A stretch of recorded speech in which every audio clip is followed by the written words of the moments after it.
Oh, there you go. Never had this happen before. Hey, everybody. Chuck Cook, Aaron Hall, Greg Siskin, and current but unadjudicated Jesse West. How are you? Which I'm doing great. I mean, it's doing great. Aaron, is that snow behind you on the ground, or that's just sunshine? Sorry, it's just sunshine. Beautiful Colorado sunshine. A couple more days will be full of snow. You never know in Colorado. Jess, you're given your new title. I want to tell you the Modhaven filing on the EB wastage and delay case. Let's put that up here. Going to put the EB wastage and delay stuff up here. Hold on before we talk about it. So this way I don't get yelled at later. Too many things going on here. Where are you? There we go. Mandamus and wastage litigation. This week, Aaron, we filed actually it was last week. It wasn't technically Friday, but it was Saturday morning, but we filed a PI in that case. So tell us about it. Yeah, so we got our motion for summary judgment or a PI in the alternative filed. It was actually Saturday morning. And then later we got the motion for class certification filed. So what that means is under local rules, it gets automatically set for a date for what's called consideration. And it's counted automatically by people, and it goes to, in this case, September 9th. So the Monday before September 9th, the government has to file their response, and then we file our reply by September 9th. So there is going to be a lot of action over the next course of the next month. And then as soon as it gets to September 9th, the case is ripe for decision. That doesn't mean that we will get a decision on September 9th, but it could be any time after that. So I will tell you, have we sent these around to the plaintiffs yet, Greg, through our constant contact? The redacted complaint? Yes. Or I know I posted the redacted. I am not sure. It's done, the redactions and all that. So if it hasn't happened, it should happen. I think it's the redacted class I sent around. Let's finish redacting that, and we'll get them out with email to our plaintiffs. There is no call this Wednesday. There will be a call next Wednesday, which would be 2 weeks from the last call, just to kind of let people know where they are. Aaron, when is the government response due again in this case? That's the Monday before the 9th. So let me pull up my calendar and I can tell you what day that is. And Chuck, I can give some data. That would be the 5th, September 5th. September 5th. So that's actually Memorial Day, isn't it? So that kicks to the 6th. Kicks to the 6th. All right. So it kicks to the 6th. The government's not going to be happy. They got to work over Memorial Day. We will see who actually. Right now, there's a U.S. attorney in Washington assigned to this case. I suspect we will see a different lawyer entering their appearance and briefing this particular issue. But it is the only litigation out there right now that is protecting everybody in this situation. Now, we have a number of our clients have been adjudicated in the declaration, in the class cert, or in the MPI. We actually have a listing of all our clients and where they are in the process. And it's just telling, even among our clients, I mean, that people with later priority dates and later filing dates are approved before people with earlier filing dates and earlier priority dates. And of course, we also have in our complaint the evidence that brand new 2022 filings are also being approved before our 2020 filings for our clients. So, yeah, and we want to thank our plaintiffs. We've gotten some great data from each of you. I mean, really just great computer techie data that will be very helpful in our reply. It's really part of it's in our filing. And by the way, I will tell you, Jess, I'd like to get your input on this. I thought the filing was exceptionally excellent. I mean, it was pointed. There's not a lot of extrovert. It's just like it's taking a drill and going right to where it needed to go. That's how I view that. Yeah, and one of the things that's really good about the local rules up there in Washington is that we are limited to the pages. And, I think I always have a saying where if I can't explain it to my children, I don't know what I'm talking about. And I think all of us have enough understanding because our clients have that understanding of what the issues are and what is actually happening. I mean, and it's not locked in place. I mean, we continue to get data. I mean, I think Greg was going to talk about some of it where, we can really point to this number one, first in, first out would never be able to work right now because they've shipped so many cases out to the field offices. So whatever rule they are operating with I don't think they're going to come in and say it's a first in, first out. I actually think they're going to say it was we are trying to use all the available visas. So the rule we've adopted is to ship as many across the country as possible. And while not everyone is going first in, first out, we're getting to as many as possible. I don't think your kid understands that. I don't know. I thought it was based upon the priority date and the visa ready date. That would be fine if they weren't leaving people. I mean, if they but we think that there might be more adjustments pending than actual visa numbers available, which would mean that's not particularly fair to people who are, have pending since 2020 on there. So, I mean, that's part of the issue. I'm not saying it's fair. I'm just trying to think like the enemy, so to speak, and try to put my head, because I don't think they can come. I mean, they could try to say we're doing first in, first out, but it's going to have to be first in, first out, but blah, blah, blah, right? Because we have way too much evidence to show that it's not. I'm just looking at Britt Simon's comment. That's making me laugh. All right. Well, do you want me to talk a little bit about the data that we're getting? Yes. Yeah. Talk about that, Greg. Yeah. So it's interesting. We had a friend of Jesse who helped build this tool that was a data scraping tool, and it tells basically for us what the last action that USCIS is reporting. Sometimes the last action is not particularly helpful, like expedite request received. Well, that doesn't really tell you where they are. It doesn't tell us where they are in the process. It just tells us that's the last thing that they did. We do know that we have 53 approvals that people have either had their adjustment approved or they actually have had the card received. And that is based on, and we are tracking 264 numbers because we have derivatives. So it's not just the named plaintiffs, but it's also their family members.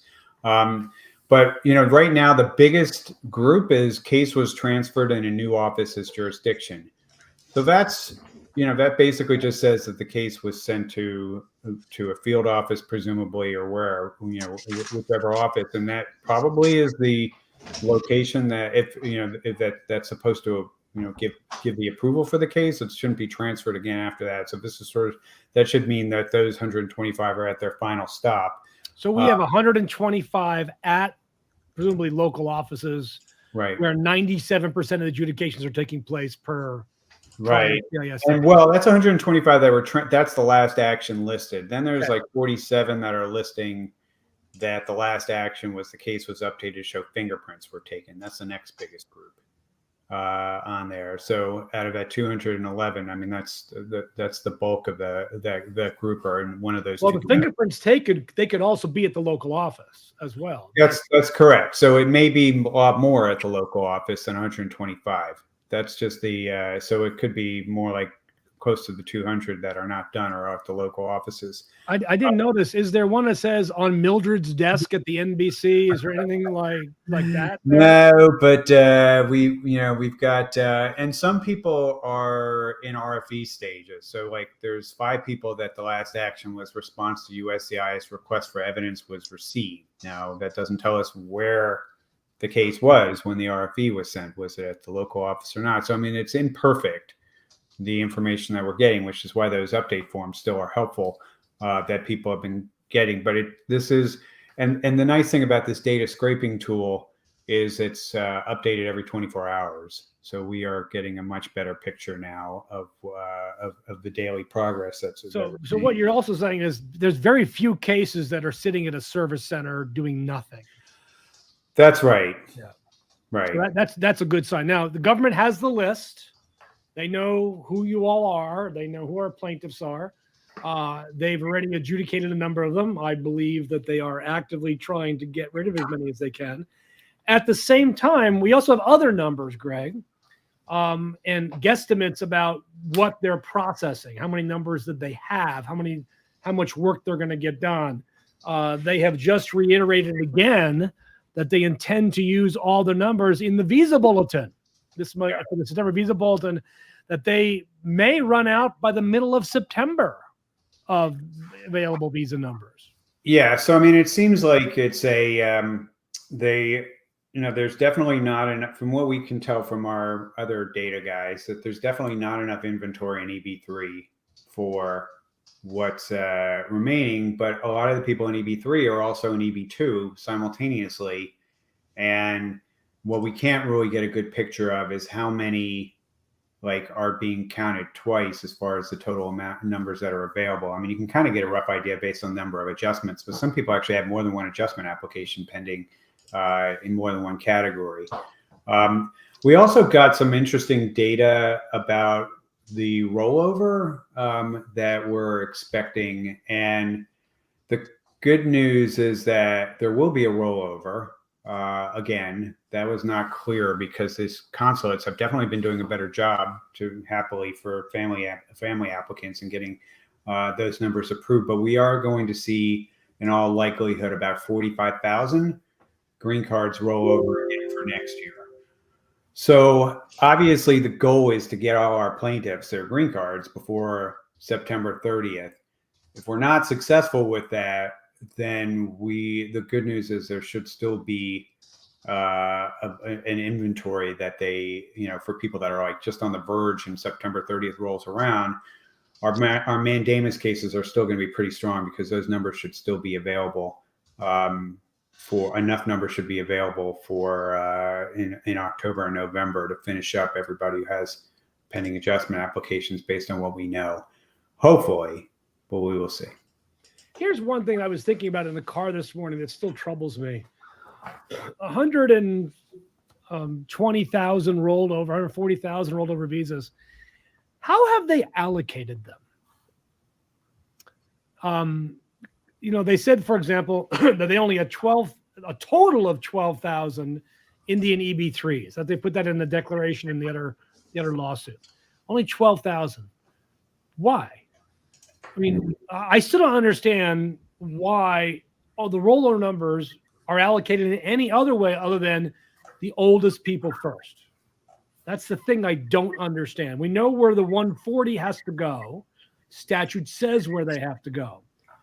But I don't think the statute clearly says where the extra have to go. Mm-hmm. It would seem to me that the most logical thing is to do the oldest cases first. The earliest priority dates first. Right. I don't think they have any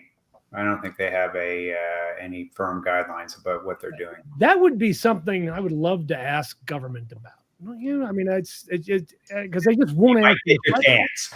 Might get the chance. All right, so that's where we are on the EB wastage and mandamus litigation. I feel great about this case. When you read them, it is a great pleading. The class cert pleading was great. I know Zach did amazing work on this. It was really, really good. All right, I want to jump real quick to the EB5 litigation for Jane. This is the 526. We have three different EB5 cases.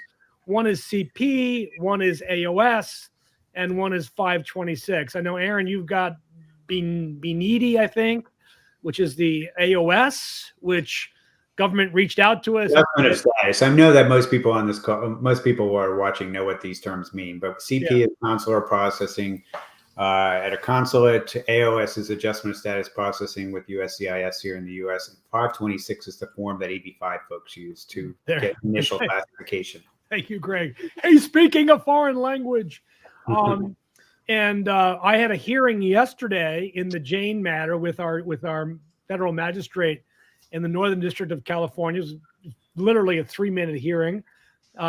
Here's the most important part. The thing about the Jane case is, unlike the consular processing EB5 case, in which almost all of our plaintiffs are being interviewed right now, and our AOS EB5, where I think all but 5 have gotten their green cards, and the other 5 are waiting on, they're waiting on RFEs to get back to the government.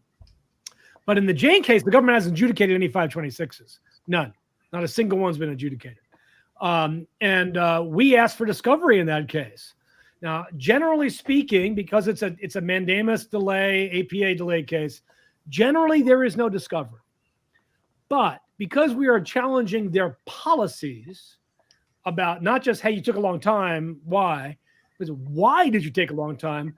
What I was happy about is the judge, the first thing that she did not say was, Mr. Cook, there's no discovery in an APA case. She said, I want briefings on this issue. That, to me, is a really good sign. I want this briefed. So we will have everything back in front of the judge, and we have another hearing on the 12th of September in front of the judge on this issue about the discovery. Now, I would just soon get them all approved, but the 526s, it appears to me, they're just sitting on and taking all of their effort to use up all the EB5 numbers, which it looks like they will do for this year, which is great for a lot of the older pending cases. So that's kind of where we are on the EB5 Jane case. Aaron, do you want to give us an update on DV2022? We get a lot of talk about that. Yeah, so we have, and thank you to the plaintiffs who have not been scheduled for interview. They have been sending me updates and packets, and they've been coming on in, including up through this weekend. So we have a filing that we're putting together that's also a motion for summary judgment or a PI, and that will be filed this week. I'm just not sure what day yet. The majority of those plaintiffs have been set for interview or approved, but there are still a few that have not been, and definitely some frustrations with the case numbers that have not been scheduled and the way that they've been processed. And again, it's one of those ones where we know there is no first in, first out. There is no scheduling in order of case number. I think that they are slowing down considerably now on scheduling new interviews. And so we will have to just continue to try to push them both through the U.S. Attorney's Office and the court to try to get these remaining plaintiffs. Aaron, the good news here is that unlike EBs, where they look like, maybe they use them all, great. Mm-hmm. They're not going to use all the DVs. They're not going to use them all. They might get to par with pre-pandemic numbers. We'll have to see. They still have a lot to do to get there, but they may get there. Well, the good news is, Judge Madigan, if we compare it to family cases, the consuls have issued far more family cases this year than they have in DV19 and in fiscal year 19. So if he's going to use his math again, I think we get it. I mean, we're going to argue for reservation for those that don't get it. I think. And then I would say the glass half full on the DV cases is, and this doesn't help people who haven't been scheduled, which is why we keep fighting for them. The glass half full is, we took this case because the numbers indicated at the beginning of this fiscal year that they were on pace to again issue, something in the range of 20,000 visas. And the government, probably in response to litigation and in response to some other stuff, they have taken it seriously and gotten into gear and scheduled a lot of cases and issued a lot of visas. So I'm happy about that. I'm happy about what's happened with the program. But obviously we want to get our remaining plaintiffs through. All right. Awesome news. Just we are not yet filing another H1B lottery abuse case. I just want to say, show me the numbers. What's going on? Director Trudeau, show me the numbers. I just want to know, where are the numbers? Prepare for the second lottery, everybody. That's all I need to tell you for that. And on our K1 Manila case, I think we're down to 5 people. And I know Lily was following up on that. We got some approvals, reported on an update in the last 24 hours. Yeah, we were down to the last few people. And there were a couple people who at least one, who has not gotten back to us and missed their appointment. So we don't know what happened to that one, but we're glad to say that looks like that's coming to an end, for goodness. Now, I think it's really important for us to talk about the United for Ukraine litigation, Greg. Yeah. Tell us what's going on here. Yeah, so we are working on a suit that this is really a fascinating issue because it's really been just sort of an accidental discovery that has been completely missed by a big chunk of the world that's dealing with this issue. But Ukrainians have, since February 24th, have been entering the U.S. in different programs. So some of them came on tourist visas, some came on parole at the southern border, some came on Uniting for Ukraine, some came on just regular visas. But if you came after February 24th, you benefit from a piece of legislation that was passed in May, the Ukraine Supplemental Bill, which was this big bill that provided billions of dollars to help Ukraine's war efforts. And there was a provision in there, Section 401, that was it's a rare thing for immigration, and it's one of the only immigration bills to actually pass this year, and it was stuck in this Ukraine supplemental bill. But it specifically says that if you're from Ukraine, you entered the U.S. after February 24th, you're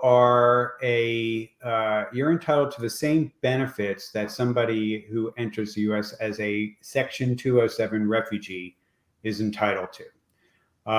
And a lot of people, I think, were thinking, okay, food stamps and a few other benefits that refugees are entitled to. And in fact, the agencies that administer those programs, like within a week, had press releases and policy memos out telling people who, these people who came in after February 24th, here's how you access these benefits. Here's what we're doing. But it seems like the Immigration Service completely forgot that immigrants get benefits too. And refugees get some very specific benefits. The big one that they get, in my view, is that, especially for this population, is that they are authorized to work incident to status. Incident to status means when they get off the airplane and they head to CBP and they get inspected and they get their I-94, admitting them as a parolee in the Uniting for Ukraine program or whatever program that they came over, and they got their I-94, that they are entitled to work the moment they step out of the airport. They can work with that I-94 as proof of that. And that's what refugees are entitled to get. The Immigration Service is still making people file for EAD cards. And there's probably folks on this call who and watching the stream who know all about the problems with the EAD program, that they have, like, I don't know how many million they have applications pending, and that they're taking like 8 months. And we've sued over this issue for other groups. So you would think that USCIS would be thrilled to have a population of 100,000 potentially removed from the backlogs for EADs because they're authorized to work incident to status, which Congress just gave them permission through this bill that they passed and President Biden signed in May. But they have done nothing, and they've made no announcements to that respect. The other thing that they're not supposed to, so Ukrainians can also file for work cards if they want. The M274 handbook for refugees says that that a refugee can work with just a Social Security card and a driver's license or a state ID. They don't have to actually have the EAD card, but they're allowed to file for an EAD card if they want, and there may be some good reasons to do that. But USCIS is not allowed to charge them a filing fee as a refugee for that EAD card. And of course, USCIS is charging for all these people to file. So they're violating lots of rules, lots of laws. I mean, the law here in several different ways, and we're going to sue on that. We have Jesse, Mr. What's your nickname on here again? Unaccompanied minor. I forgot what it was, but Current but unadjudicated. Unadjudicated. Okay, so Jesse has been doing some great drafting, and we've been going back and forth on it. We have a complaint that's basically ready to go. We have 104 plaintiffs. So we're going to be filing this thing. We'll have more to say about it, and it's going to be filed in a place that's not the usual place. I'll say that. I'm not going to tell more details about where we're filing yet.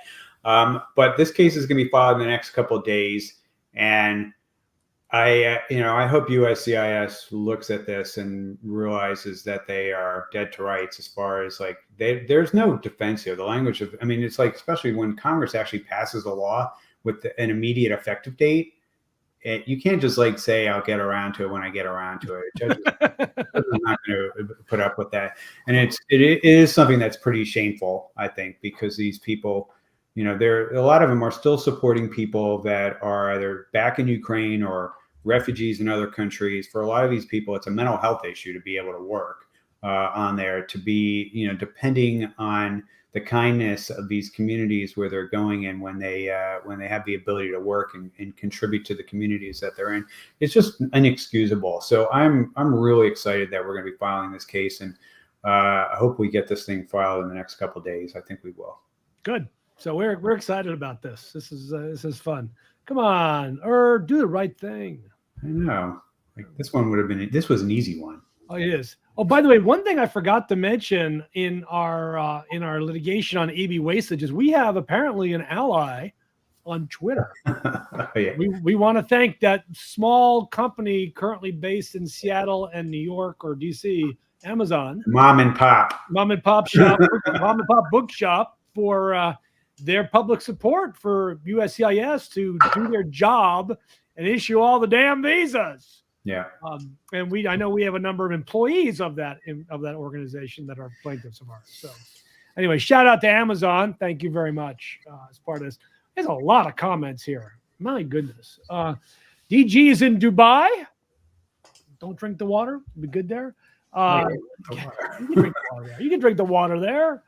Can we get email to play? Yes, you can. And that will be going out. We need to redact it. There is a spelling. I'm shocked. I'm sorry, Vijanath, there is a spelling mistake on your name in Pacer. I don't think that's correctable. So nobody will be able to find you in the future online. Any answer on the FOIA for H1B? Nope. In fact, I reached out, just FYI. Everybody knows they did a FOIA for the H1B numbers for this year. And no, they have remained silent. And I have followed up with the FOIA people, and I got no response. So it looks like I'm going to have to file a lawsuit. Really. Didn't Urge Anu say, talk to us, don't sue us? I've got a good template for that. Yeah, somebody should do a meme. We have a picture with a meme. Talk to us, don't sue us. Madhavan, can you please work with the U.S. attorney to push our cases? The U.S. attorney is aware of everybody's single case, and I'm sure she would like to get rid of this case. And we will do everything possible to get you approved. If you're not approved in September, which you should be, I feel confident will happen soon thereafter. We're going to try to get you approved before then. Remember, still 51 days before September ends. What are the implications of MDL 3045 case ordered to our case? Oh, no implications. No. Yeah. So, I mean, for those people who knew, there was a motion for MDL consideration that was filed in a separate case seeking to consolidate a bunch of similar cases. Our case had been subject to a notice that it might be related to those cases, but that's as far as it went. We were never consolidated. Our understanding is that now that motion for MDL is denied, and so I'm sure that those cases are proceeding on their own, but there's no implication to our case. Yep. What was useful, though, were the declarations filed by the government in that case. They were enlightening. Thank you. Britt Simon, is it true that Mar-a-Lago was raided by the documents that describe the AV ordering method?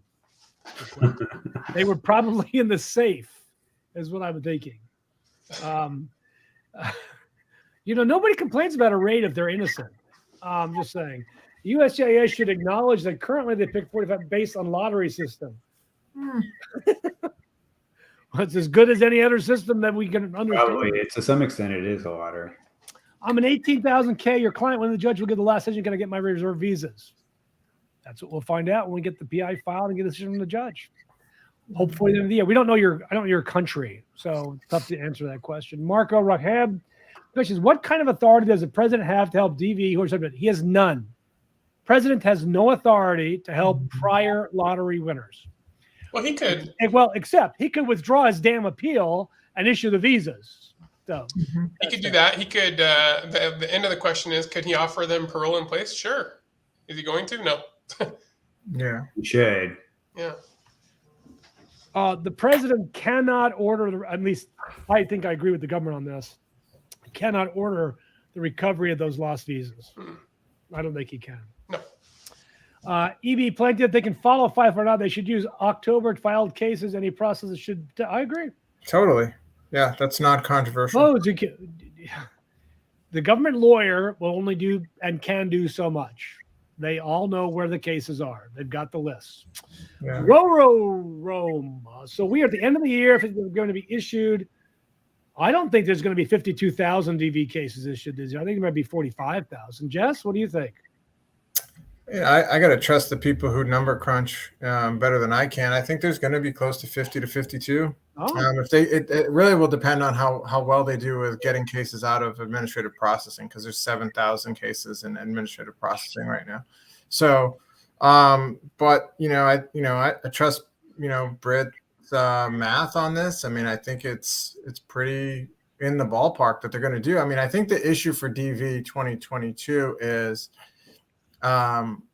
we don't have a kind of worldwide policy to deprioritize, although we really do. But certain posts have just gone way outside the lines. I mean, the numbers, I actually have the numbers from our cases about just the disparity. If you look at like ACRA, right? They probably have like 1,500 total, and they've issued 150, right? Or ADIS maybe has done 300 and change, and this is issuances, and they have they've issued about 4,500 other immigrant visas. So like the numbers are really crazy. But the bigger issue for me, and I think something that may have a long impact if I'm able to prevail in our case, is how they're actually scheduling people for interviews. Because I've told Britt this, I did a video with him, and I have the data that shows it has absolutely nothing to do with regional code, or it has nothing to do with number. It has everything to do with when they mark you as AV, which has nothing to do with whether you're current or not. It actually has when you're processed. And I actually can show that from our own plaintiff list of the 19 people who remain.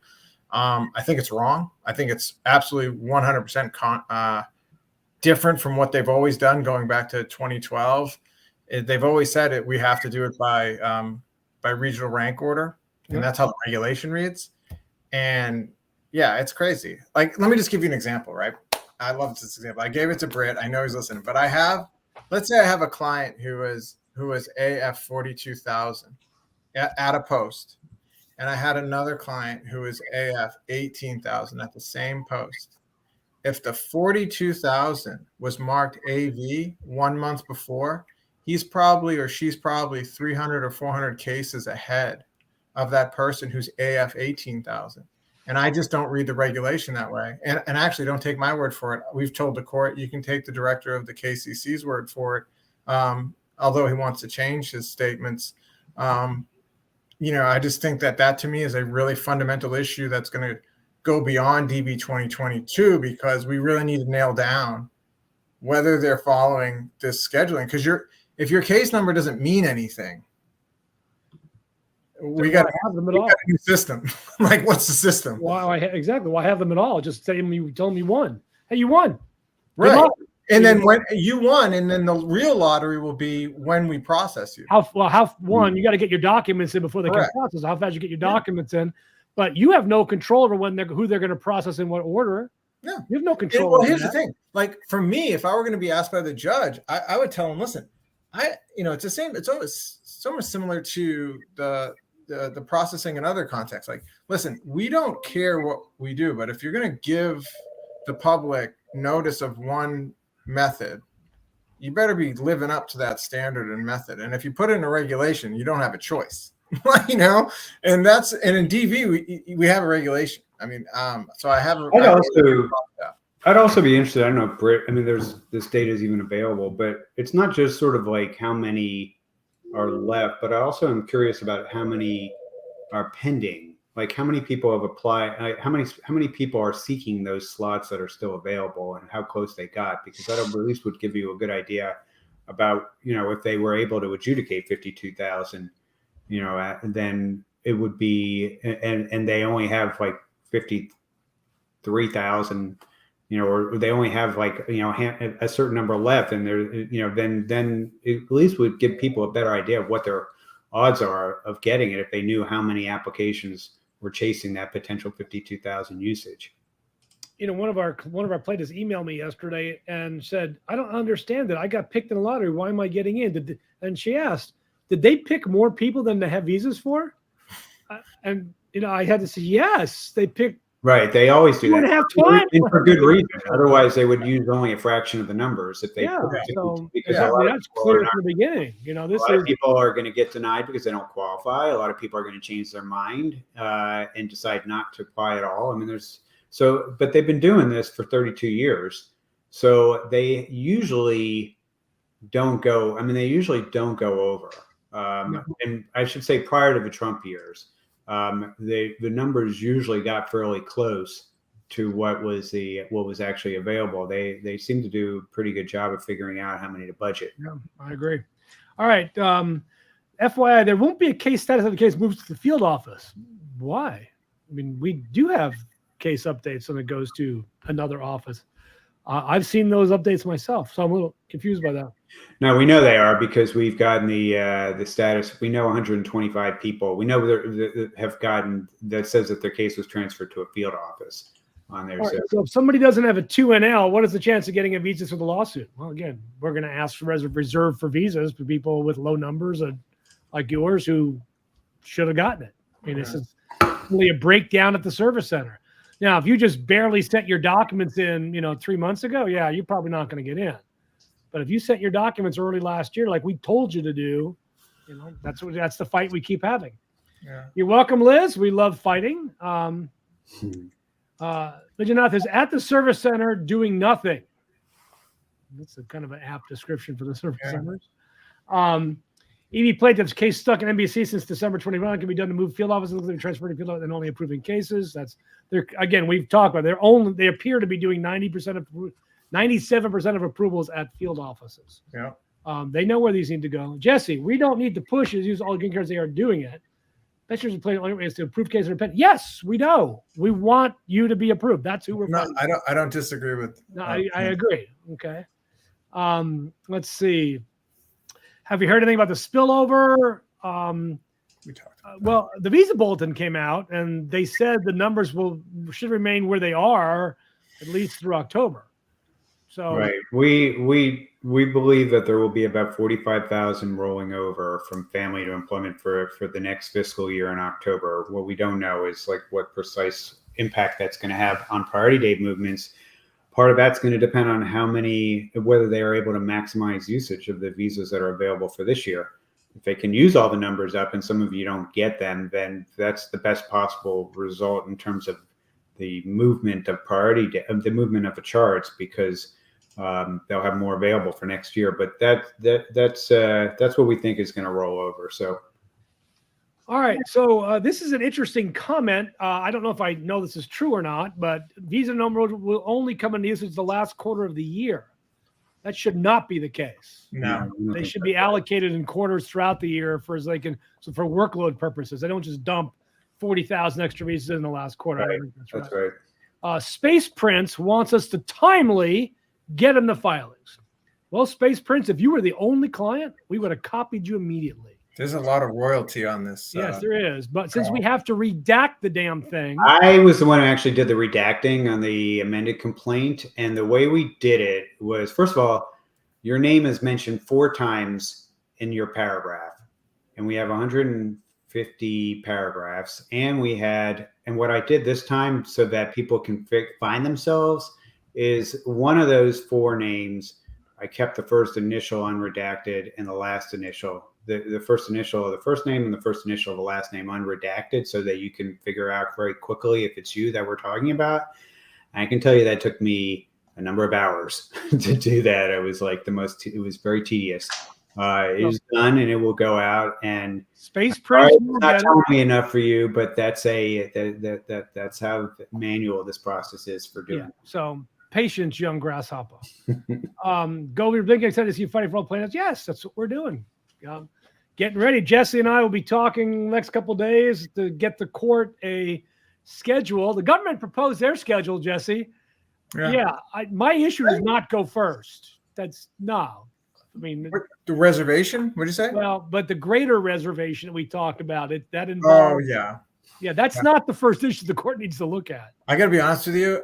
Maybe this is interesting or not, but I went down the rabbit hole today on the equitable authority. I started reading cases from like 1840 about how courts, and it's all these railroad cases, and basically it has been common practice that if this is really the rule since Marbury versus Madison, which is this big seminal case, if you get screwed and the federal court says you got screwed, you can get what you want. Yeah. Absent very limited exceptions. And I really do believe that that's why the government actually is real. That's the appeal in our cases for sure is about reservation. They really hate that issue. Their issue. That's their key issue. Yeah, I know. But I don't think we get to that first. That's the relief. I think we got to get through the other. Well, we'll talk about it later. But anyway, It's a fascinating proposal. Let's see. Roveron thinks they're going to use all the DVs this year. I don't think so. Well, no, Britt says maybe all. Pushing successful. I was reading today, actually, in that reservation context. I know they used all of them in 2003 because they used the argument in a court case to say that the claims are moot because they had used all the visas in 2003. So they should. Yeah. If they want to moot it out, that's what you do. That's what you do. Trina, you guys don't have to keep asking the same questions. We are reaching out. Your individual counsel should be reaching out as well. You guys have lawyers in each of your cases. They remember the government will only talk to us over the grand scheme of the lawsuit. We are not your lawyer on your particular case to find out information about your particular case. They won't talk to us about that. We don't have a G28 on file. Well, and the other thing too is this. I mean, you got to understand, when we do the lawsuit, everybody, right? Don't think that you're unique. Everybody is calling Emma or talking to Emma. Everybody's done a tier 2. Everybody's got their local congressman involved, apparently. So and the information you're going to receive from the agency is basically the information you're going to receive through a drive-through window at like a fast food restaurant, right? They may know your order, but they have no idea how the system works. They just are going to spit back to you what you put in the system, which is you have a receipt number, your case is X. Maybe it's right. Maybe they gave you the, the order that you wanted, but they are looking at a computer screen. So I think everybody, as difficult as it is, has to, and I've said this before, you have to be able to deal with uncertainty until we move forward. I do believe we have a great basis to look at numbers and say, you've really left people from October, November, December of 2020 behind. I don't know how you're doing things, but it's not right. And that's the case. All right. Sounds good. What's happening with DACA?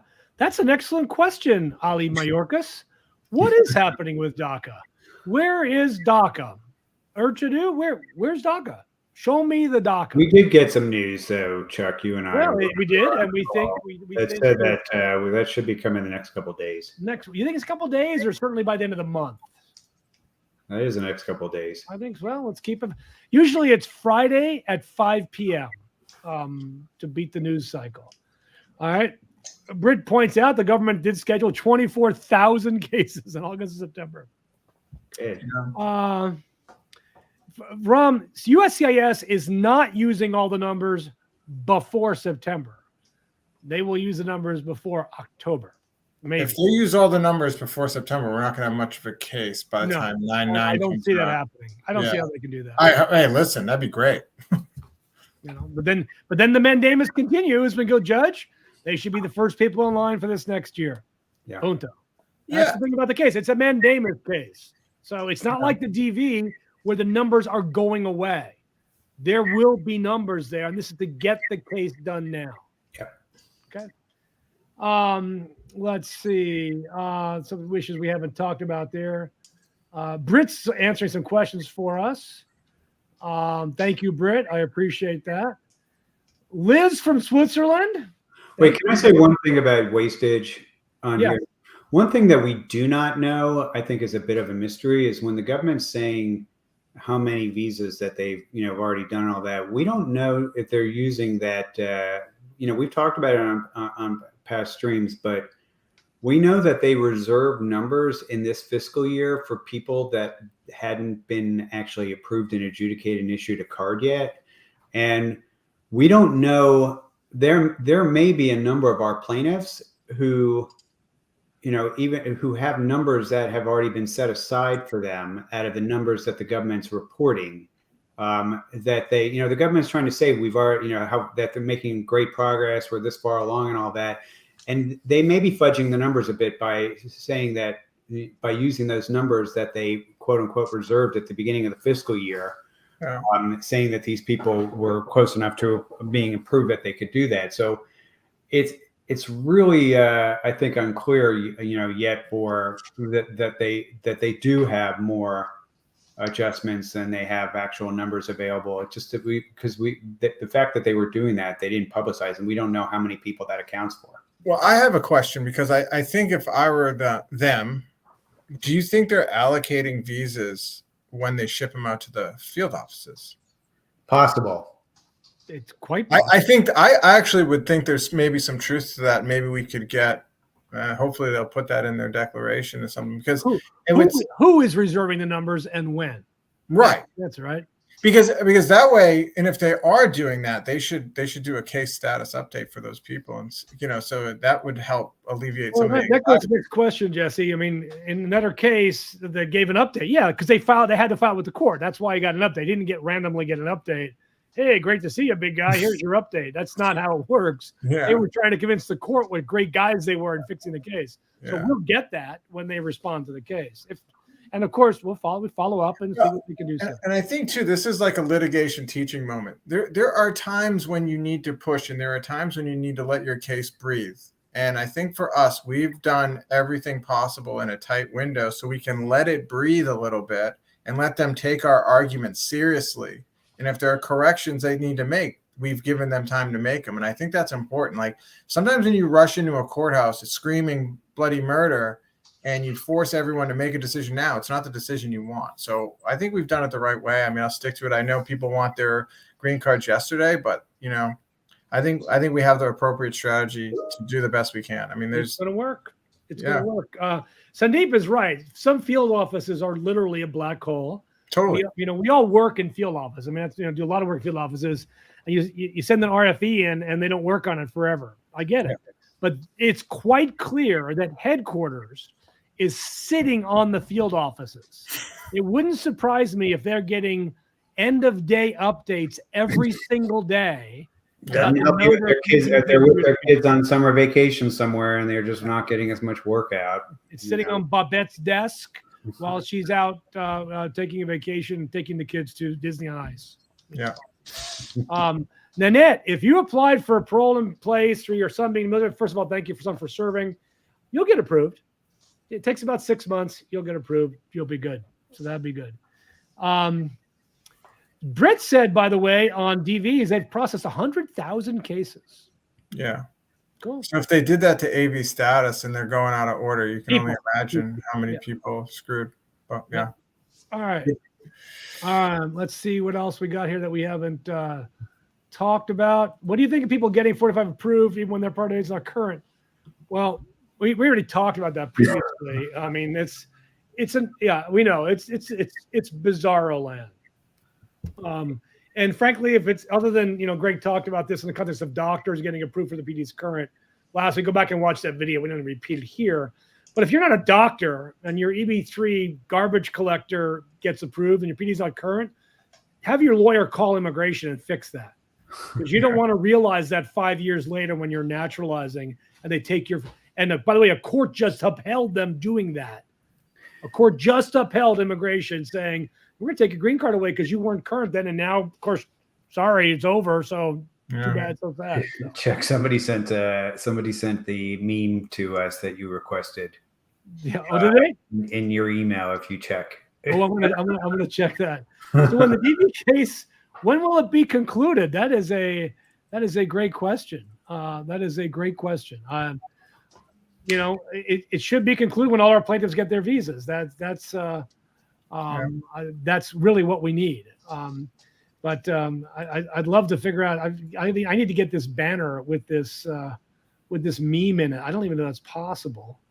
No, I wish I could. I can't figure out how to get the meme into this. But maybe put it in the comment. I think that'd be totally. Put it on Twitter. Put it on there. There you go. That's a great idea. All right, that's the end of our comments and questions today. We want to thank everybody for coming in. We are so excited to be working with you. I'm so excited for the United for Ukraine case. We're going to win the Madhavan case. Absolutely. We're going to win this Go appeal. We're going to win these cases. And you're going to go, I'm going to name my first kid after Jesse Bless. You're going to be tired of winning. That's who used to say that. We got a hold on. We got a late breaking update here. Oh, what is the late breaking update? There was a PI denied in another DV2022 suit today, but also denying the government's motion to dismiss. So you can go on. Yeah, I think that's the UAO case. That's not a case I'm working on, but that's probably interesting to read through that. So look at that. Aaron is going to hop right on that right now. All right, you guys have a wonderful day. We'll see you next Tuesday.